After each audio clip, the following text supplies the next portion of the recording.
Hi all, welcome to this session on how to crack GATE in next 3 months. My name is Ashwin B. Chandran. I'm Director of CGP Career Avenues. അപ്പോൾ ഈ വീഡിയോയിൽ discuss ചെയ്യുന്ന കാര്യങ്ങൾ ഇതൊക്കെയാണ്. എങ്ങനെ നിങ്ങൾക്ക് 3 മാസം കൊണ്ട് ഗേറ്റ് എക്സാം ക്രാക്ക് ചെയ്യാം, how to focus your studies, എങ്ങനെ പ്രിപ്പയർ ചെയ്യേണ്ടത്. ഇപ്പൊ എങ്ങനെ പ്രിപ്പയർ ചെയ്യുന്നതിന് മുമ്പ് ഗേറ്റ് എക്സാം രജിസ്റ്റർ ചെയ്ത കുട്ടികളോട് ഒരു കാര്യം, ഗേറ്റ് വളരെ സീരിയസ് ആയിട്ട് പഠിക്കേണ്ട എക്സാം ആണ്. കാരണം ഏകദേശം 86 PSUs are recruiting students based on this GATE score. MS 100% സ്കോളർഷിപ്പോട് കൂടി നിങ്ങൾക്ക് പല രാജ്യങ്ങളിൽ ചെയ്യാൻ പറ്റും. ഇന്ത്യയിൽ എവിടെ എംടെക് ചെയ്യാനും നിങ്ങൾക്ക് സ്റ്റൈഫൻഡ് കിട്ടും. പിന്നെ DIAT, defence institute of advance technology Pune, അവിടെയൊക്കെ എംടെക് ഉള്ള അവസരമുണ്ട്. ഫെലോഷിപ്പ് പ്രോഗ്രാം അപ്ലൈ ചെയ്യാൻ പറ്റും. പിന്നെ റിസർച്ച് ഓർഗനൈസേഷന് വർക്ക് ചെയ്യാൻ പറ്റും. ഇപ്പോഴും കുറെ പ്രൈവറ്റ് ഓർഗനൈസേഷൻസ് ഗേറ്റ് വഴി ആൾക്കാർ ഹയർ ചെയ്യുന്നുണ്ട്. ഓക്കെ, അപ്പം ഈ ഗേറ്റ് 25 ഇതിന്റെ ഇമ്പോർട്ടൻസ് എന്താണെന്ന് ചോദിച്ചാൽ, ഇപ്പം നിങ്ങൾക്കറിയാം ഒരു ഗ്ലോബൽ റിസഷൻ ഉണ്ട്. കമ്പനികൾ ഇഷ്ടംപോലെ ക്യാമ്പസ് ഡ്രൈവിംഗ് നടത്താറുണ്ടെങ്കിൽ പോലും നമ്പർ ഓഫ് ഹയറിങ്സ് വളരെ കുറവാണ്. എന്ന് പറഞ്ഞാൽ ഓഫർ ലെറ്റേഴ്സ് വളരെയധികം കുറഞ്ഞിട്ടുണ്ട്. അപ്പൊ ഒരുപക്ഷെ 4-5 മാസം കൊണ്ട് നേരാവാം, ബെറ്റർ ക്ലൈമറ്റ് ഉണ്ടാകാം റിക്രൂട്ട്മെന്റിന്റെ. അല്ലെങ്കിൽ ഗേറ്റ് ഏത് എംടെക്കിനോ അല്ലെങ്കിൽ അങ്ങനത്തെ ജോബ്സിനുള്ള people will rush in large number. ആ സമയം will be very significant. 2009 ഇതേപോലെ റിസഷൻ വന്നപ്പോൾ ഗേറ്റ് എഴുതിയ കുട്ടികൾക്ക് ഹ്യൂജ് ബെനിഫിറ്റ് ഉണ്ടായിരുന്നു. അതുകൊണ്ട് ഈ എക്സാം പഠിച്ചെഴുതിയാൽ നിങ്ങൾക്ക് ഒരു ദോഷവുമില്ല. മൾട്ടിപ്പിൾ കരിയർ ഓപ്പർച്യൂണിറ്റി നിങ്ങൾക്ക് ഓപ്പൺ ആയിട്ടുണ്ടാവും. So take this exam seriously. ഇനി പലരും തെറ്റിദ്ധരിച്ചിട്ടുള്ളത് ഗേറ്റ് എഴുതിയാൽ എംടെക്കിനെ മാത്രമേ ഗുണമുള്ളൂ. അങ്ങനെയല്ല. പക്ഷെ എംടെക് എഴുതുമ്പം അല്ലെങ്കിൽ എംടെക്കിന് ജോയിൻ ചെയ്യുമ്പോൾ പല അഡ്വാൻറ്റേജ് ഉണ്ട്. പ്രത്യേകിച്ച് electronics, electrical, mechanical, civil, chemical കമ്പനീസില് പല കമ്പനീസും എംടെക് സ്റ്റുഡൻസിനെ മാത്രമേ ഹയർ ചെയ്യാറുള്ളൂ. ആ അഡ്വാൻറ്റേജ് ഉണ്ട്. പിന്നെ 2 വർഷം government exams, ISRO, JEE, railway അങ്ങനത്തെ എക്സാംസിന് വേണ്ടിയുള്ള ലോഞ്ചിങ് പാഡായിട്ട് ഉപയോഗിക്കാം. ഈവൻ പല കുട്ടികളും എംടെക് പഠിച്ചുകൊണ്ടിരിക്കുമ്പോൾ തന്നെ സിവിൽ സർവീസ് പോലത്തെ എക്സാംസിന് പ്രിപ്പയർ ചെയ്യാറുണ്ട്. PhD അബ്രോഡ് പോകാൻ വേണ്ടി പ്രിപ്പയർ ചെയ്യാറുണ്ട്. So that 2 years can also be used as a launching pad. ഒപ്പം നിങ്ങൾക്ക് മാസം 60,000 രൂപ വരെ സ്റ്റൈഫൻഡ് കിട്ടാം R&D project, second year project ചെയ്യുമ്പോൾ. So take that time judiciously, വളരെ യൂസ്ഫുൾ ആയിരിക്കും. ഇനി എങ്ങനെയാണ് ഇതിന് പ്രിപ്പയർ ചെയ്യാൻ പറ്റുന്നത് എന്ന് ബ്രീഫായിട്ട് നോക്കാം. ഓക്കെ, അപ്പം നിങ്ങൾക്ക് ഇനി 3 മാസമായിരിക്കും ഉണ്ടാകുക. ഇടയ്ക്ക് യൂണിവേഴ്സിറ്റി എക്സാം വരും. So how to plan your studies. First part, aptitude part. GATE എക്സാമിന് 15 മാർക്ക് ആപ്റ്റിറ്റ്യൂഡിൽ നിന്നുണ്ട്. So prepare well, it will help for your campus placements also. പിന്നെ മാത്സ് പാർട്ട് നന്നായിട്ട് പഠിക്കുക. രണ്ടും കൂടെ 30 മാർക്സ് ഗേറ്റിന് സ്കോർ ചെയ്യാൻ പറ്റും. ഓക്കെ, അപ്പം രണ്ടും എല്ലാം കറക്റ്റ് ആയാൽ നെഗറ്റീവ് ഒന്നും ഇല്ലെങ്കിൽ 30 മാർക്സ് വരെ സ്കോർ ചെയ്യാൻ പറ്റും. പക്ഷെ ഒരു സ്റ്റുഡന്റ് നോർമലി 25 to 27 ആണ് സ്കോർ ചെയ്യുന്നത് കണ്ടിട്ടുള്ളത്. ഓക്കെ, നോർമലി അത് കട്ട് ഓഫ് മാർക്കിന് അടുത്താണ്. എന്ന് പറഞ്ഞാൽ ഇന്ത്യയിൽ എവിടെ എംടെക് ചെയ്യാൻ പോയാലും സെൻട്രൽ ഗവൺമെന്റ് നിങ്ങൾക്ക് മാസം സ്റ്റൈഫൻഡ് കിട്ടാനുള്ള സ്കോർ ആകും. ഇത് രണ്ടും കറക്റ്റായിട്ട് എഴുതിയാൽ. പിന്നെ 3 സബ്ജക്ട്സ്, കോർ സബ്ജക്ട്സ് ഫോക്കസ് ചെയ്യുക.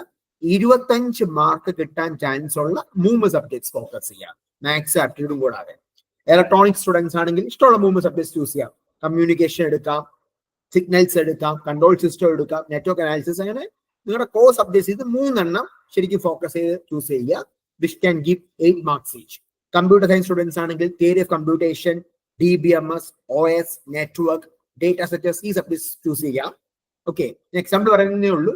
ഇലക്ട്രിക്കൽ സ്റ്റുഡൻസ് ആണെങ്കിൽ network analysis, control system, signal, power system, power electronics, machines, അങ്ങനത്തെ core subjects choose any 3.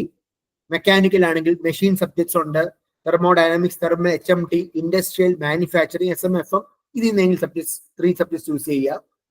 Civil students ആണെങ്കിൽ U can choose like geotechnical, transportation, എൻവയോൺമെന്റൽ, water resource, irrigation, SMFM. Okay, so RCC, steel, water is convenient for you. Weightage ഉള്ള subjects നോക്കി 3 subjects choose ചെയ്യുക. ഇവിടെ നന്നായിട്ട് പഠിക്കുക. അത് കംപ്ലീറ്റ് പഠിച്ചു കഴിഞ്ഞ ശേഷം U can choose next 2 to 3. At the same time നേരത്തെ പഠിച്ച സബ്ജക്ട്സിന്റെ സബ്ജക്ട് ടച്ച് മെയിൻറ്റെയിൻ ചെയ്യുക. മാക്സിമം ക്വസ്റ്റ്യൻസ് വർക്ക്ഔട്ട് ചെയ്യുക. ഇപ്പൊ ഗേറ്റ് 25 ഫെബ്രുവരി മാസം കൊണ്ട് കംപ്ലീറ്റ് ആകും. അത് കഴിഞ്ഞ ഉടൻ ബാർക്കിന്റെ നോട്ടിഫിക്കേഷൻ വരും. BARC exam March to May agam നടക്കുമായിരിക്കും. So ഈ preparation will be more than useful to crack BARC exam also. അതുകൊണ്ട് ബാക്കി സബ്ജക്ട്സ് എന്ന് പറഞ്ഞാൽ നിങ്ങൾക്ക് അധികം ടൈം കിട്ടിയില്ല, 3 to 5 സബ്ജക്ട്സേ പഠിക്കാൻ സമയം കിട്ടിയുള്ളൂ എങ്കിൽ after that prepare intensively for BARC. Maybe ISRO exam may happen in June, July, we don't know. So ഇതെല്ലാം യൂണിവേഴ്സിറ്റി എക്സാം കഴിഞ്ഞ് അല്ലെങ്കിൽ SAT കഴിഞ്ഞ് പ്രിപ്പയർ ചെയ്യാൻ നടക്കത്തില്ല. So ഈ preparation will be very useful for you to crack these exams. എന്തായാലും campus പ്ലേസ്മെന്റ്സിന് വേണ്ടി aptitude പഠിച്ചേ പറ്റൂ. SSC ബാങ്ക് ഏത് എക്സാമിന് പോയാലും ശരി ആപ്റ്റിറ്റ്യൂഡ് ഇസ് മസ്റ്റ്. 15 മാർക്ക് വരെ ഉണ്ട്. You should be able to score maximum marks from that. ഈ സ്ട്രാറ്റജി ഫോളോ ചെയ്താൽ ഫൈനൽ ഇയർ സ്റ്റുഡൻസ് ആയിക്കോട്ടെ, പ്രീ ഫൈനൽ ഇയർ സ്റ്റുഡൻസ് ആയിക്കോട്ടെ, നിങ്ങൾക്ക് നന്നായിട്ട് ഗേറ്റ് പെർഫോം ചെയ്യാൻ പറ്റും. ഇപ്പം ഈ 3 സബ്ജക്ട്സ് തറവായിട്ട് പഠിച്ചു, മാത്സ് ആപ്റ്റിറ്റ്യൂഡ് അറിയാം. അഗെയിൻ 1 or 2 സബ്ജക്ട്സും കൂടെ ഉണ്ടെങ്കിൽ നിങ്ങൾ ഒമിറ്റ് ചെയ്യുന്ന സബ്ജക്ട്സ് പോലും you may be able to score some marks. Okay, negative അധികം വരാത്ത രീതിയിൽ എക്സാം എഴുതുകയാണെങ്കിൽ you should be able to get a decent score that help you to get in to NIT at least NIT. ഓക്കെ, ഇനി ഇതിന് academically studious ആവേണ്ട ആവശ്യമൊന്നുമില്ല. ഏതൊരു ആവറേജ് സ്റ്റുഡന്റിനും അത്യാവശ്യം ടൈം ഫ്രെയിം ഫിക്സ് ചെയ്ത് പഠിക്കുകയാണെങ്കിൽ ഗേറ്റ് ക്രാക്ക് ചെയ്യാൻ പറ്റും. പുട്ട് ഇൻ ദിസ് വേ, ഒരു 100 hours ഗേറ്റ് 25ക്ക് മുമ്പ് നിങ്ങൾക്ക് പ്രിപ്പയർ ചെയ്യാൻ കണ്ടെത്താൻ പറ്റിയാൽ കുഴപ്പമില്ലാതെ പരീക്ഷ എഴുതാൻ പറ്റും. അഫ്കോഴ്സ് എത്രത്തോളം പഠിക്കാൻ പറ്റുന്നോ അത്രയും നല്ലതാണ്. ഈ 3 സബ്ജക്ട്സ് പഠിച്ചോണ്ട് you may not be able to get in to PSU through GATE. പക്ഷെ ഗേറ്റ് കഴിഞ്ഞ് വരുന്ന ബാർക്ക് അങ്ങനത്തെ എക്സാംസ് ക്രാക്ക് ചെയ്യാൻ പറ്റും, provide you dedicate more time. ഇതുവരെ പഠിച്ചില്ല എന്ന് പറഞ്ഞാൽ ദാറ്റ്സ് ഫൈൻ. അഫ്കോഴ്സ് ഇതുവരെ നന്നായിട്ട് പഠിച്ചൊരു കുട്ടിക്ക് ഹ്യൂജ് അഡ്വാൻറ്റേജ് ഉണ്ട്. ഞങ്ങളോട് എപ്പോഴും കുട്ടികളോട് പറയാറുണ്ട് S3 SYക്ക് വേണം പ്രിപ്പയർ ചെയ്യേണ്ടതെന്ന് പറയാറുണ്ട്. But still if you have not prepared till now, at least start from now. ഇടയ്ക്ക് യൂണിവേഴ്സിറ്റി എക്സാം വരും, ദാറ്റ് ഇസ് ഫൈൻ.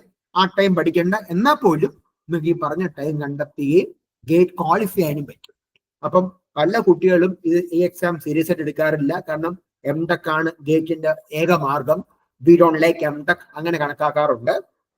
എന്നിട്ട് ഗേറ്റ് ക്വാളിഫൈ ആകാതെ പല സ്റ്റുഡൻസും ഹ്യൂജ് ഫീസിൽ PGക്ക് പുറത്തൊക്കെ പോകാറുണ്ട്, which is not at all needed. നിങ്ങൾക്ക് ഇങ്ങോട്ട് പൈസ കിട്ടിക്കൊണ്ട് നല്ല കോളേജിൽ പഠിക്കാൻ പറ്റും. PG ചൂസ് ചെയ്യണമെങ്കിൽ നല്ല കോളേജിൽ തന്നെ PG പഠിക്കണം, അല്ലെങ്കിൽ ഒരു ബെനിഫിറ്റും കരിയറിൽ ഉണ്ടാവത്തില്ല. So choose college which are very good for placements, research അങ്ങനെയൊക്കെ ഉള്ള കോളേജ് വേണം PGക്ക് ചൂസ് ചെയ്യാൻ. അടുത്തത്, പല കുട്ടികളും കാണിക്കുന്ന മിസ്റ്റേക്ക് ഞാൻ പറഞ്ഞത്, പല സ്റ്റുഡൻസും കോഴ്സ് കഴിഞ്ഞ് റിപ്പീറ്റ് ചെയ്യാറുണ്ട്, വിച്ച് ഇസ് നോട്ട് നീഡഡ്. ഇനിയും നിങ്ങൾ കറക്റ്റായിട്ട് ടൈം ഉണ്ടാക്കി പഠിക്കുകയാണെങ്കിൽ you can crack in this attempt it self. പിന്നെ പല ആൾക്കാർ യൂട്യൂബ് വീഡിയോസും പല കോച്ചിങ്സും ജോയിൻ ചെയ്യാറുണ്ട്. ഗേറ്റിന് ക്ലാസ് അറ്റൻഡ് ചെയ്യുന്നതിനെക്കാട്ടി നല്ലൊരു മെന്റർഷിപ്പ് ആണ് ആവശ്യം. ലൈക്ക് എങ്ങനെയാണ് പഠിക്കേണ്ടത്, എങ്ങനെ ഡിവൈഡ് ചെയ്ത് പഠിക്കണം, പഠിക്കുന്ന രീതി കറക്റ്റ് ആണോ, മാക്സിമം ക്വസ്റ്റ്യൻസ് പ്രാക്ടീസ് ചെയ്യാൻ പറ്റുന്നുണ്ടോ, ഷോർട്ട് കട്ട്സ് ഒക്കെ പഠിക്കാൻ പറ്റുന്നുണ്ടോ, വിച്ച് ഇസ് വെരി ഇമ്പോർട്ടൻറ്റ്. ഇനി നമ്മുടെ ഒരു സ്മോൾ മാർക്കറ്റിംഗ് എലിമെന്റ് ഞാൻ ഇൻട്രൊഡ്യൂസ് ചെയ്യുകയാണ്. ഇപ്പൊ നമ്മുടെ ഓർഗനൈസേഷൻ CGP എന്ന് പറഞ്ഞാൽ centre for gate and placement എന്നാണ്. 2014-15 സ്റ്റാർട്ട് ചെയ്ത ഓർഗനൈസേഷൻ ആണ്. ഒരു പക്ഷേ ഏറ്റവും കൂടുതൽ കൺവേർഷൻസ് കരസ്ഥമാക്കിയ ഓർഗനൈസേഷനാണ് CGP. കാരണം ഓരോ കുട്ടിയും നമ്മൾ ഓരോ സ്റ്റഡി പ്ലാനാണ് കൊടുക്കുന്നത്. ആ കുട്ടിയുടെ സബ്ജക്ട് നോളേജ് ഓൾറെഡി ഉള്ള ബേസ് എത്ര ടൈം ഡെഡിക്കേറ്റ് ചെയ്യാൻ പറ്റും അതനുസരിച്ചൊരു സ്റ്റഡി പ്ലാൻ ഉണ്ടാക്കി കൊടുക്കുന്നത്. നമ്മൾ ആണ് first coaching centre in India who has introduced 1-to-1 live doubt clearance. വേറെ ആരും ആ സിസ്റ്റം കൊണ്ടുവന്നിട്ടില്ല. ഒരു സ്റ്റുഡന്റ് പഠിച്ചുകൊണ്ടിരിക്കുമ്പോൾ ഡൗട്ട് ഉണ്ടെങ്കിൽ ഫാക്കൽറ്റി ലൈവ് ആയിട്ട് വന്ന് ഡൗട്ട് ക്ലിയർ ചെയ്യുന്ന സിസ്റ്റം വേറെ ഒരിടത്തും കൊണ്ടുവന്നിട്ടില്ലായിരുന്നു. And to the best of my knowledge nobody is doing so. Okay, and കുട്ടികൾക്ക് clear study plan, sessional test, all India mock test, കഴിഞ്ഞ 25 ഇയേഴ്സിന്റെ ക്വസ്റ്റ്യൻ വർക്ക്ഔട്ട് മെറ്റീരിയൽസ് ഇതെല്ലാം പ്രൊവൈഡ് ചെയ്യുന്നുണ്ട്. നമ്മൾ ക്രാഷ് കോഴ്സ് 27th സ്റ്റാർട്ട് ചെയ്യാണ്. ആ ക്രാഷ് കോഴ്സ് പഠിക്കുന്ന കുട്ടികൾക്ക് part 25 വരെ ഫ്രീ ആക്സസ് കൊടുക്കുന്നുണ്ട്. സാധാരണ പല കുട്ടികളും കാണിക്കുന്ന മിസ്റ്റേക്ക്, ഗേറ്റിന്റെ ഫീസ് പലപ്പോഴും എനിക്ക് അഫോർഡബിൾ അല്ല എന്നൊക്കെ തെറ്റിദ്ധരിക്കാറുണ്ട്. നമ്മുടെ ഫീസ് എന്ന് പറഞ്ഞാൽ സാധാരണ ഒരു കുട്ടിക്ക് പഠിക്കാൻ പറ്റുന്ന ഒരു റേറ്റിലാണ് ഗേറ്റ് 25 പാർട്ട് 25 നമ്മൾ കൊടുക്കുന്നത്. ഓക്കെ, അപ്പൊ സാധാരണ ഒരു കുട്ടി അക്കാഡമിക്കലി ഒരു കരിയർ ആഗ്രഹിക്കുന്നുണ്ട്, അവരുടെ ബ്രാഞ്ചിൽ ഒരു കരിയർ ആഗ്രഹിക്കുന്നുണ്ടെങ്കിൽ it's a must take exam. എല്ലാ ബ്രാഞ്ചസിനും ബെനിഫിഷ്യൽ ആണ്. ഇപ്പൊ കമ്പ്യൂട്ടർ സയൻസ് സ്റ്റുഡൻസ് ഒരു IT കമ്പനി പ്ലേസ്മെന്റ് കിട്ടുമ്പോൾ കിട്ടുന്ന സാലറി 40K ആണ്. Average salary. അതേ സ്റ്റുഡൻറ് PSU കയറുമ്പം salaries from 60,000 rupees to 1.5 lakhs per month. ആ റേഞ്ചിലുള്ള പാക്കേജ് കിട്ടും. സോ ചില കമ്പ്യൂട്ടർ സയൻസ് സ്റ്റുഡൻസ് പലപ്പോഴും വിചാരിക്കാറുണ്ട് IT PSU കിട്ടിയാലും IT ജോബാണ് ചെയ്യേണ്ടത്, പ്രൈവറ്റ് കമ്പനി പോയാലും അതാണ് ചെയ്യേണ്ടത്. പക്ഷെ വ്യത്യാസമുണ്ട്. അവിടെ കൂടുതൽ R&D റിലേറ്റഡ് ജോബ്സ് ആയിരിക്കും, അത്ര ഹെക്ടിക് ജോബ്സ് ആയിരിക്കണമെന്നില്ല, ആവത്തില്ല, പൊതുവെ ആവാറില്ല. സോ ഇത് പ്രിപ്പയർ ചെയ്ത ഓബ്വിയസ്ലി കരിയറിന് ഹ്യൂജ് അഡ്വാൻറ്റേജ് ആണ് ഉണ്ടാവുന്നത്. So consider joining CGP Career Avenues will help you to crack GATE 25, BARC 25 with a structured, mentored program. Okay. So any doubts on preparation, even if you are not joining, we'll be happy to support you. Okay. അപ്പം ഈ 3 മാസം prepare ചെയ്യുന്നത് കരിയറിലെ ഏറ്റവും vice decision ആണ്. അത് നിങ്ങളുടെ കരിയറിന് huge benefit ഉണ്ടാക്കുന്ന കാര്യമാണ്. ഈവൻ പ്രൈവറ്റ് പ്ലേസ്മെന്റ്സ്, ഇപ്പോൾ ഒരു 12 to 15 പ്രൈവറ്റ് കമ്പനീസ് വരെ ഗേറ്റ് വഴി ആളെ ഹയർ ചെയ്യുന്നുണ്ട്, അല്ലെങ്കിൽ ആ എക്സാമിന്റെ പാറ്റേൺ എക്സാം നടത്തി എടുക്കാറുണ്ട്. So take this exam seriously. Okay. So thank you for listening. Comment ഞാൻ ഡിസ്ക്രിപ്ഷനിൽ നമ്മുടെ നമ്പറും ഡീറ്റെയിൽസും തന്നിട്ടുണ്ട്. You can join for our crash program starting on Sunday. Thank U.